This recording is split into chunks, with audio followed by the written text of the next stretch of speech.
Good things can have humble beginnings. Great things are told in a tavern.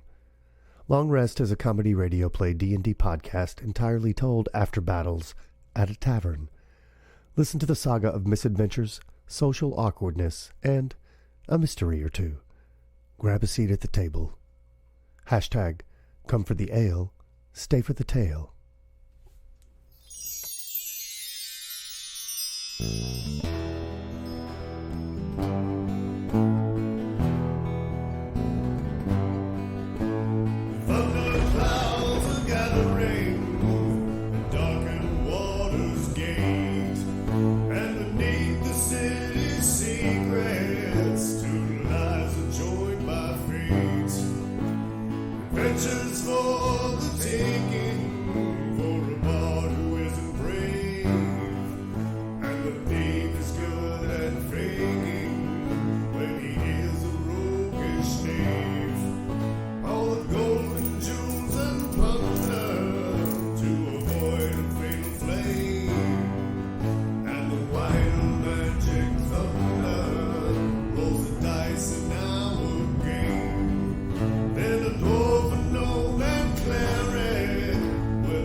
The Long Rest, Episode 105, Handful of Nothing.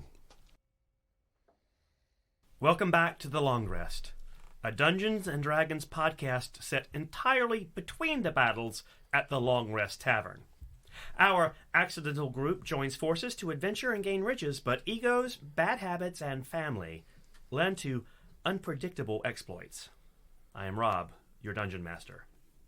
Tonight's episode is brought to you by No Bubbles Baubles. Use code SHIFTY to get the Ring of Water Breathing free. The Ring of Water Breathing lets the wearer only breathe underwater, so it is the perfect gift for favored foes.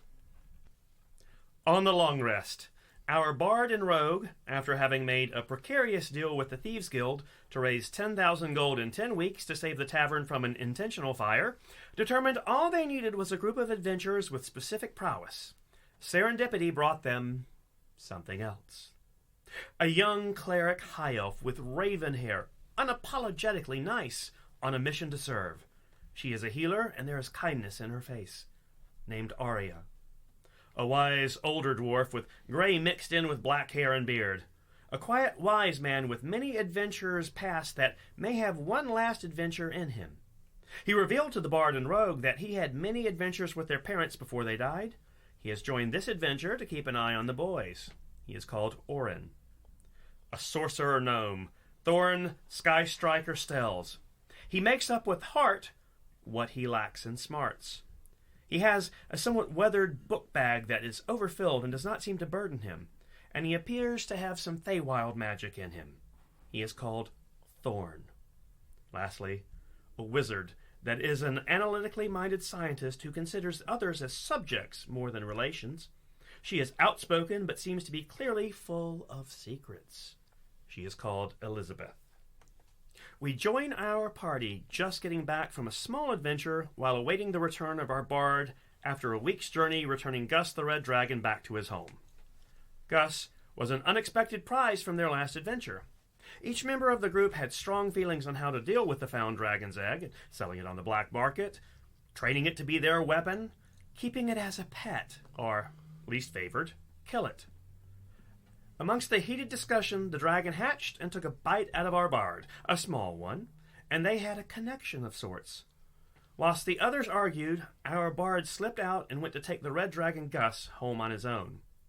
Tonight, we find the Long Rest Tavern surrounded by a lively and large camp of wagons, huts, Newly constructed market and dwarven conclave. They seem to appear overnight. Boy, oh boy. Do you see that sky out there? A little bit of sun, no wind, nice and warm, and a perfect day for adventuring. I can feel it in my bones. This is going to be one heck of a good day. Wait, what? I mean, we just got back.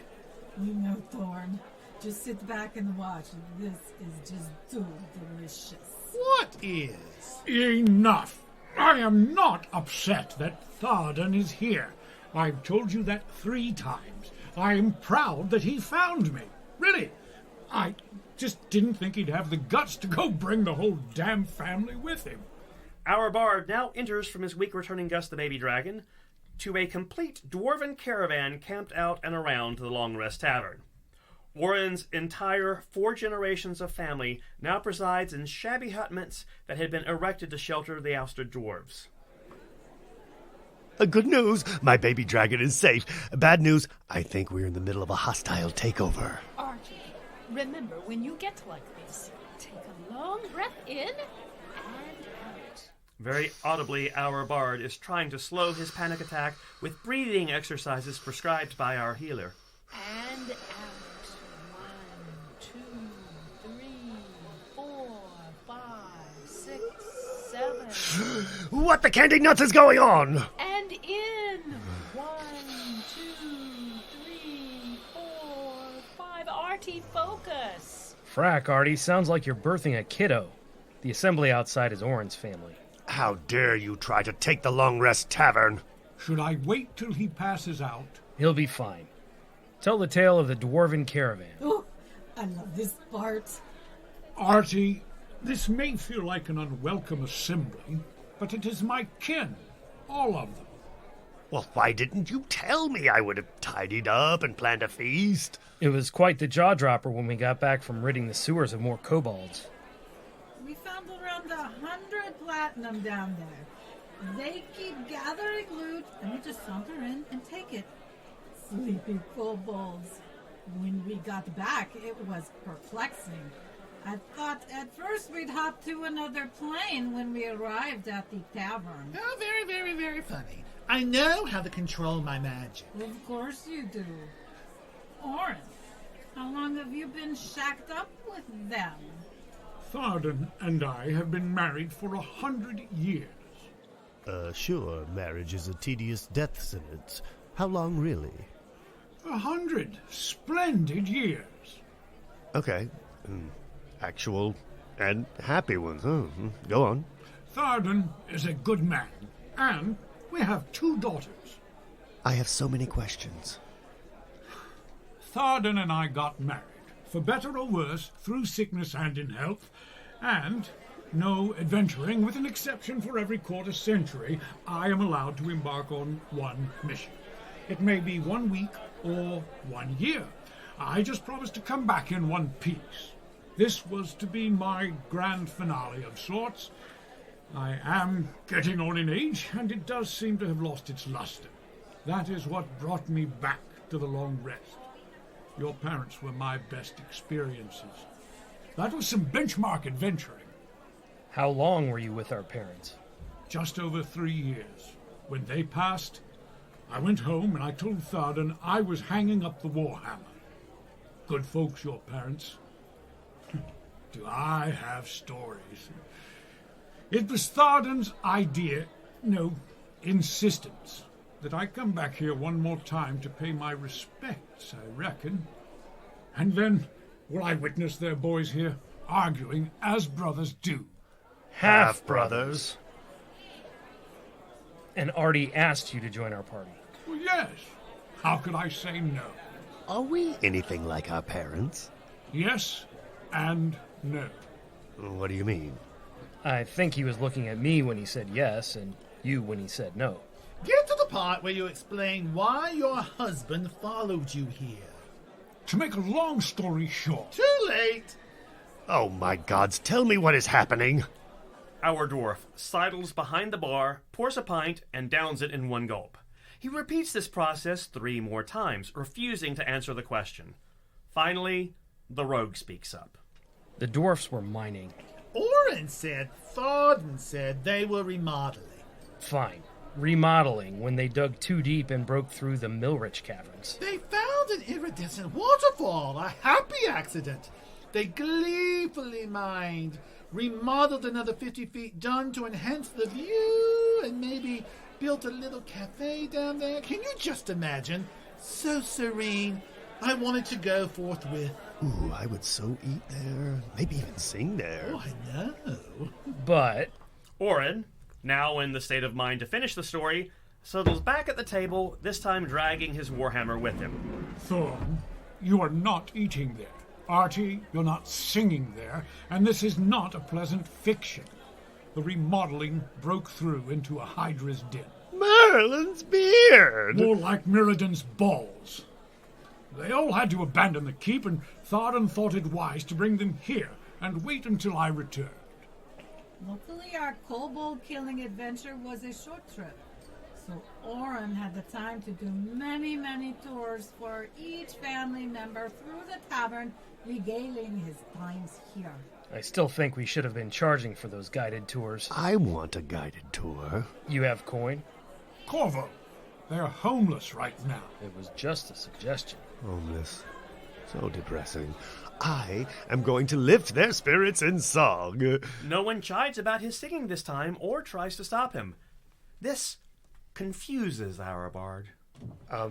Grabbing my lute and ready to boost some dwarf spirit. Bring back some coin. All about you.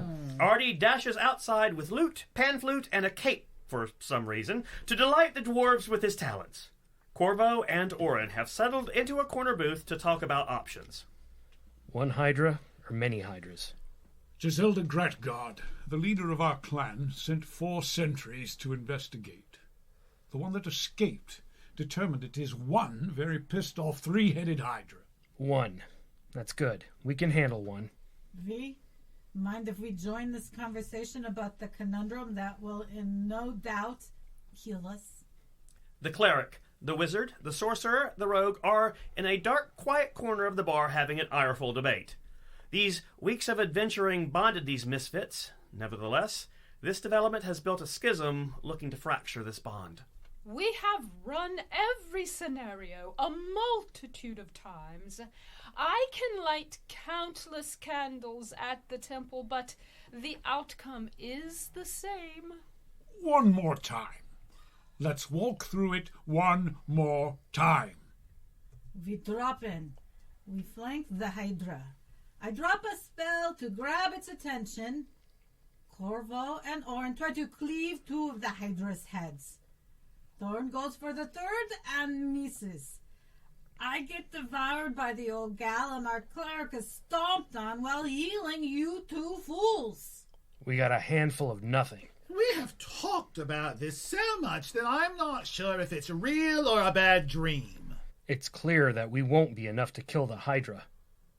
Woodwater's Gate. Let the caravan live within the town's walls. We're a mountain people. Even if they will, my people would not be at rest. It's just so unfair. Centuries your clan has lived in those mountains. Who knows when the Hydra moved in? Why did they break the Millrich caverns? It is our life, our work. We are most comfortable underground, and we have a deep love of discovering and working the metals we find, being able to bring beauty and find the worth in even the crudest. We pass this down from generation to generation. We have fought millennia to gain, forge, and keep our mountain. They will sacrifice every man, woman, and child to not lose that which is theirs. He takes a second and steadies himself. This is not your battle. I ask you no more, and I free you of any obligation. We will leave tomorrow at dusk. Oh, jeez, man. I was wondering if we were ever going to get there. Godspeed! Thorne, your cheekiness is not amusing. Our dwarf, with clear eyes and resolve, slowly rises from his chair, speaks to the group with a slight crack in his voice. This has been an outstanding adventure. an honor to have served with each of you. I must go find Thardan and fill him in on the operation. Our dwarf drops the locket on the bar. The locket of his last adventurers, with the bards and rogues' parents, and then walks out of the Long Rest, leaving behind his warhammer and fellow adventurer speechless. The sun now rises over the Long Rest Tavern. The dwarven caravan is still asleep. The day will be filled with packing up and preparing for the trip back to their mountain. Orin has told the clan to rest well because the next few days will be filled with jeopardy and resolve. Inside the tavern, our bard is awake, humming, and has a cheerfulness in his demeanor. And he continues to wear the cape. In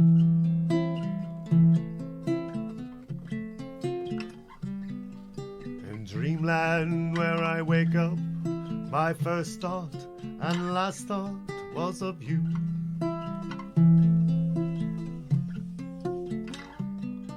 And when the soft glow of sunrise awakens me, I get my lute and I sing everything. All my dreams a sea of life with you. My heartbeat ends with you. Artie, you singing to the booze again? We need to talk. I need to talk to you.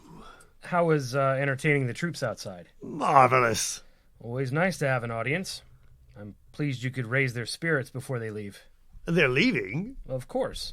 They can't live in front of the Long Rest. They're, mountain people. What? Orin's words, not mine. All of them? All of them what?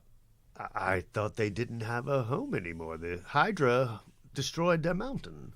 True story. They're going to go kill it. What? They're mostly old dwarves. I know. We talked for hours trying to make a plan that would rid them of the Hydra, but there's no plan that doesn't end up with all of us dead. Or worse. Orin relieved us of any obligation, and will be leading a proud group of dwarves to reclaim their mountain. And? And nothing. We still have our problem of paying off the Thieves Guild, and we're one member short. Short member. You have been sitting on that dwarf's joke this whole time. You damn right I have. Enter our dwarf, so outraged that I think there is actual fire in his eyes. He slams the door open, spies the tavern to make sure they are all alone, steps to the center of the room, pushes over a table, and kicks a chair for effect.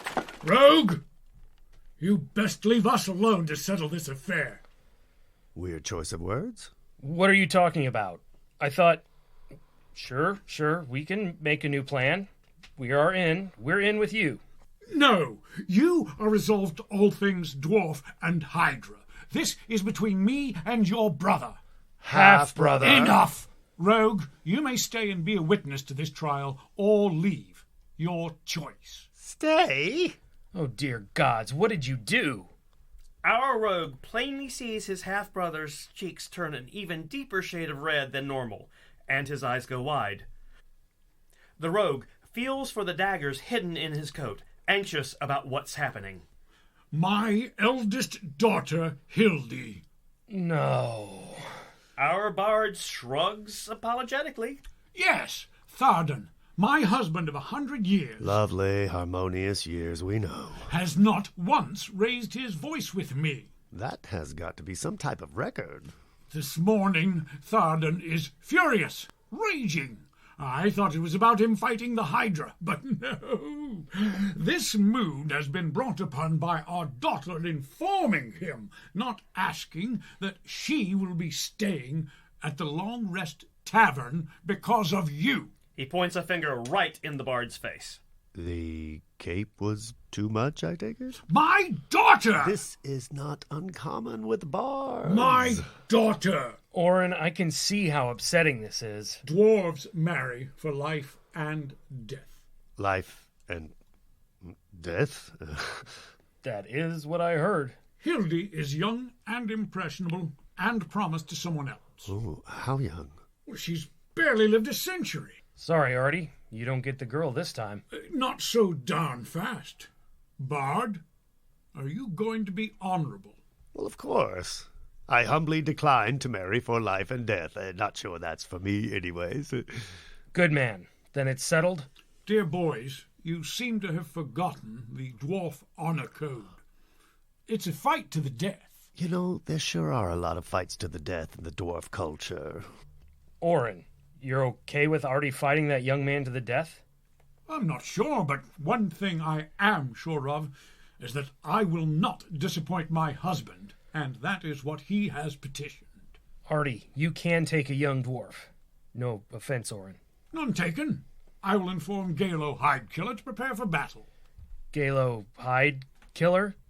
That doesn't sound like a dwarven name. Really? The last name is 2 words jammed together. Seems pretty dwarvish to me.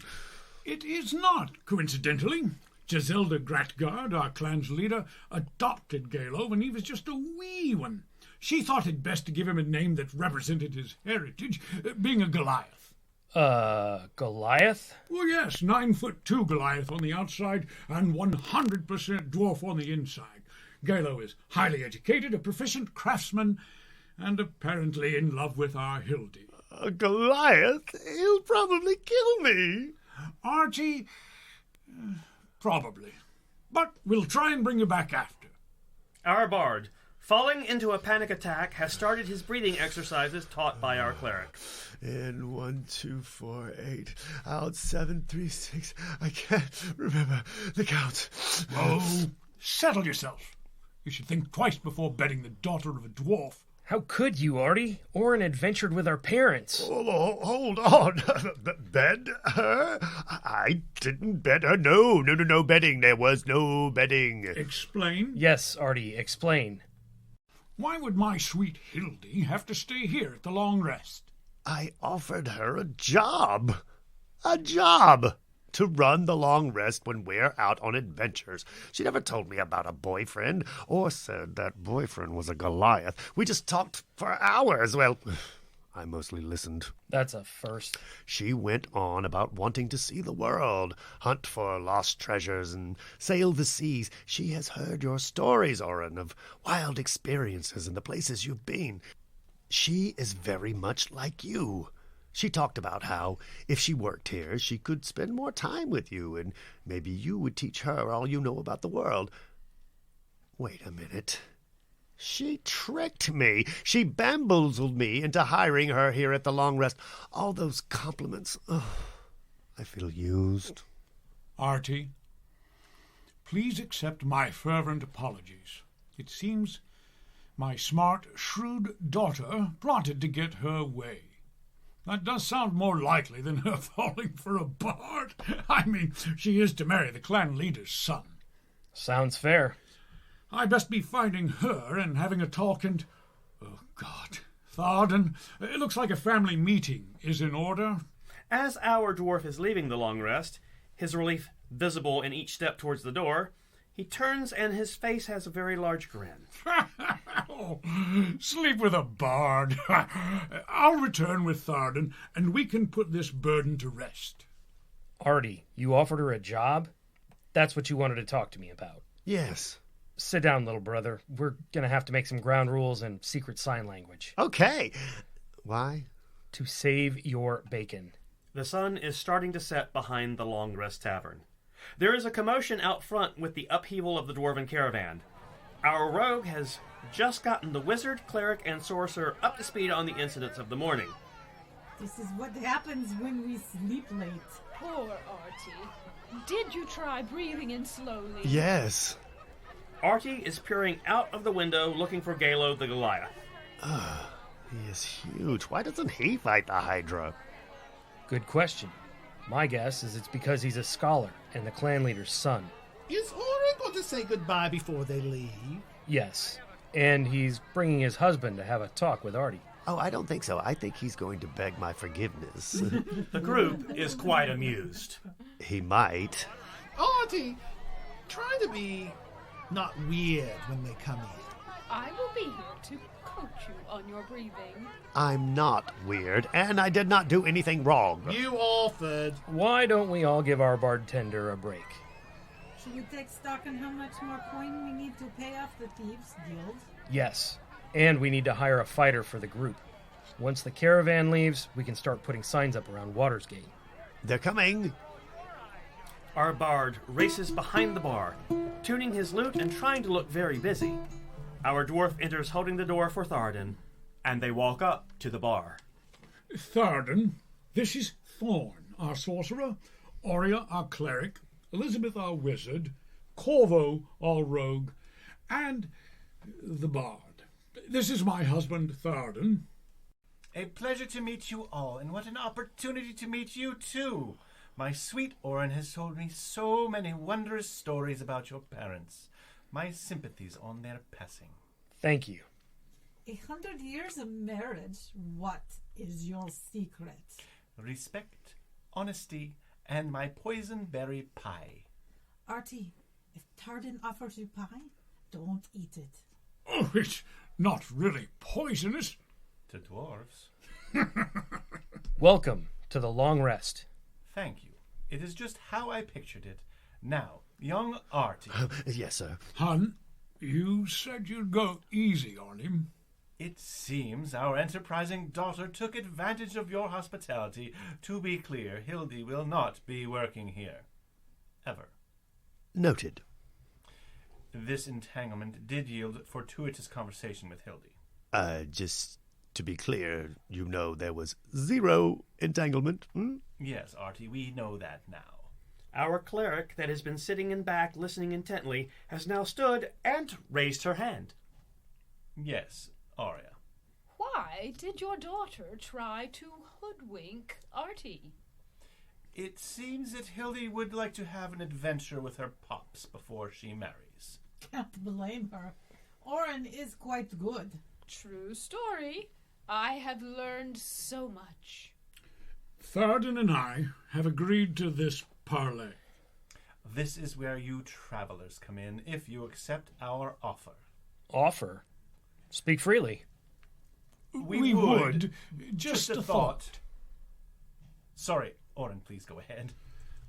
We believe that we can solve both of our immediate predicaments at the same time, both the Hydra and Hildy. It is not so commonly known, the, shall we say, abundance of treasure that we have concealed in our mountain, and we had fully planned on offering a reward for eliminating the Hydra. But we could not see a successful plan. Have things changed? I guess with a Goliath helping. Unfortunately, no. Giselda Gratgard would never allow her only son to risk his life. And between these walls, he's not very good at combat. Well, I am just riveted. What has changed since yesterday that will make this plan work? There seems to be a red dragon perched atop this tavern. A gus! Our bard runs out from the bar and straight out the door. How can that be? The baby dragon must have imprinted on Artie when he was bringing him back to where we found him, and boy, he got big. I win! The dragon is a pet! Rushing back in with a prideful smile. Gus is back! He has doubled in size and is fully breathing fire! Fire. It's what we need to kill the Hydra. Is that enough? Maybe. There is one other thing. We have been forging a, let's say, a last adventure gift for Orin, and the girls and I gave it to him today. Oh, it's smashing. It's foolproof. It's a flame-tongue longsword. Sweet. This may work. We have worked out the details and added a few of our fighters, and the plan is sound. Artie, your dragon will do as you command. Yes, going to practice. Our bard races back outside, but takes a moment to throw his cape behind the bar. What about Hildy? She will accompany the group, staying close to her pop.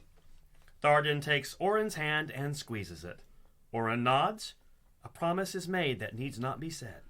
Agreeing to do what I say. I will teach her some of the tricks of the trade. And if she is in any danger, Corvo or I will get her immediately to a safe spot. Thardan has written down a number on a small scroll and passed it to our rogue. Is this a sufficient amount to keep what I hold dear safe and to rid my mountain of the Hydra? Our rogue reads the scroll and passes it to the group. They all nod in agreement. There is a tear slowly gliding down his cheek. He nods to Thardan his promise. Let's steal us back a mountain. And so it was that our party finds themselves preparing to travel to the Dwarven Mountain to fight the three-headed Hydra. This battle, while risky, is a rare opportunity for a father and his daughter, and a bard and his dragon. And that is where we leave you tonight. Tune in next week for the Long Rest, and see if our chaos for hire is successful in battling the Hydra at the Dwarves Mountain. Until then, this is your Dungeon Master Robb, and we are NerdzGarage. Thanks for tuning in.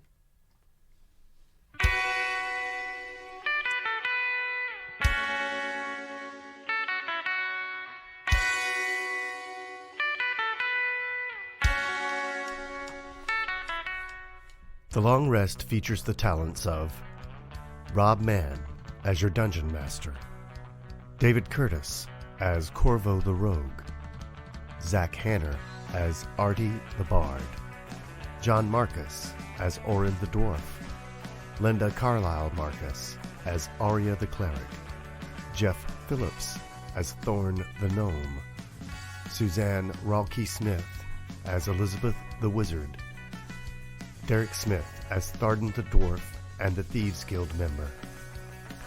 Creative Director is Dylan Smith.